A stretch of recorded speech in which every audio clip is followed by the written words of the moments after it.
మొన్న జరిగినటువంటి వారి యొక్క పవర్ పాయింట్ ప్రజెంటేషన్ దానికి ఒక నిదర్శనం. పచ్చి అబద్ధాలు.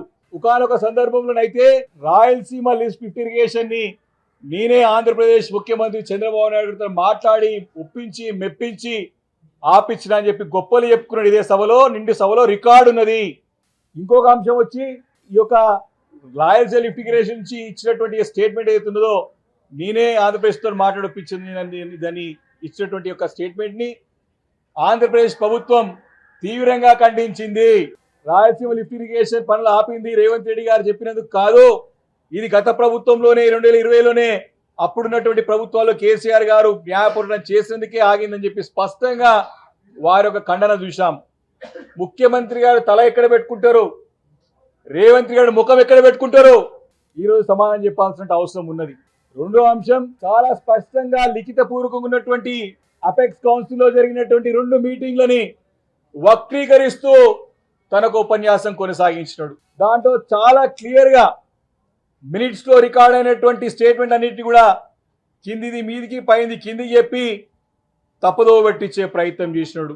అది కూడా నిండు సభలో మినిట్స్ రికార్డ్, అది కూడా అపెక్స్ కౌన్సిల్ యొక్క స్టేట్మెంట్ ఏదో స్టాచ్యుటరీ బాడీ ఉందో జాతీయ స్థాయిలో దాన్ని కూడా మోసం చేసే విధంగా ఆ స్టేట్మెంట్లను కూడా ఆ స్టేట్మెంట్ కూడా చదివి తప్పుదో పట్టించే విధంగా ప్రయత్నం చేసినారు.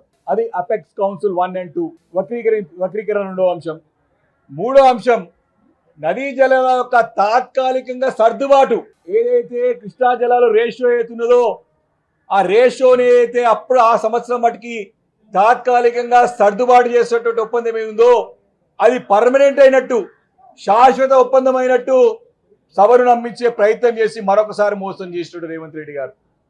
అంటే పచ్చి అబద్ధాలు. ఆన్ రికార్డ్ ఉన్నటువంటి స్టాచ్యుటరీ బాడీస్ ఏవైతే జాతీయ స్థాయిలో కాన్స్టిట్యూషనల్ బాడీస్ ఏవైతే ఉన్నాయో వాటిని కూడా తప్పుదో పట్టించే విధంగా వాటి స్టేట్మెంట్స్ కూడా వక్రీకరించి చెప్పినాడంటే ఈ ముఖ్యమంత్రి రేవంత్ రెడ్డి మామూలు నాయకుడు కాదు, పచ్చి మోసగాడని చెప్పి మరొకసారి రుజువైనది.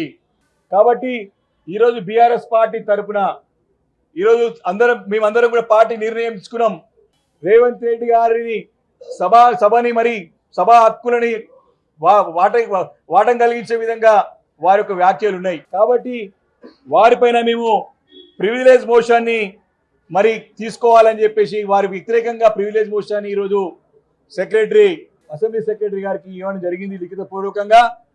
తప్పకుండా ఇది యాక్సెప్ట్ చేయాలా స్పీకర్ గారు. ఎందుకంటే ఆధారాలతో పాటు మా దగ్గర ఉన్నాయి, ఆధారాలతో పాటు మీకు ఇచ్చినాం, లిఖిత పూర్వకంగా ఇచ్చినాం, అసెంబ్లీ రికార్డులలో ఉన్నది. వారు పచ్చి అబద్ధాలు దొరికిపోయినాడు, రెడ్ హ్యాండెడ్ గా దొరికిపోయిన రేవంత్ రెడ్డి గారు.